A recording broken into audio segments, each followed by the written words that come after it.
Bonjour, je vais vous présenter aujourd'hui la façon de mettre en route un Exomo Copilote G2.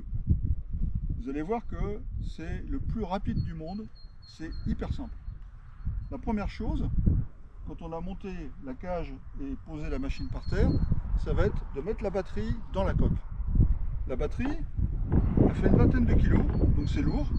Il va falloir une petite technique pour la mettre dedans, vous allez voir, c'est rapide. En gros, on la soulève, on fait un petit mouvement de balancier, et comme ça, je peux la poser dans la coque.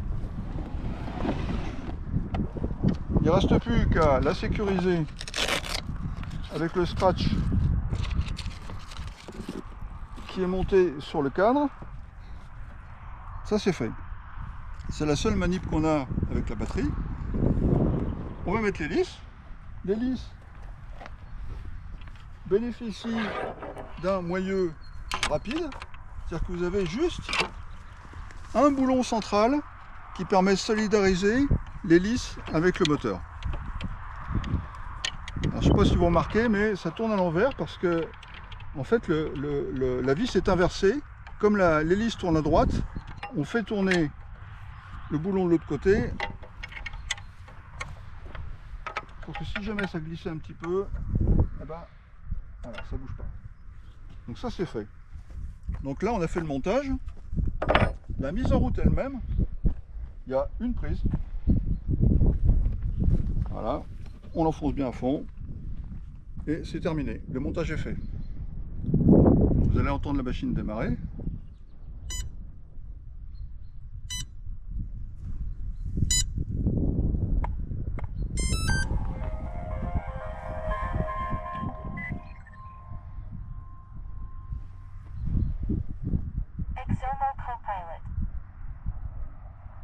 Voilà, vous avez une phase d'initialisation et après, quand la machine vous dit ready, ça veut dire que tout est prêt, il n'y a plus qu'à mettre en route à la poignée.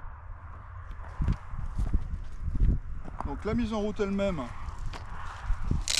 voilà, sur la poignée, vous pouvez voir qu'il y a des barrettes qui indiquent la tension de la batterie.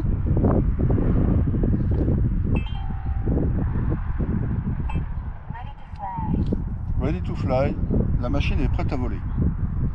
Voilà, si je prends la cage, vous voyez. Voilà. Plus simple, ça va être compliqué. Je l'éteins. Voilà.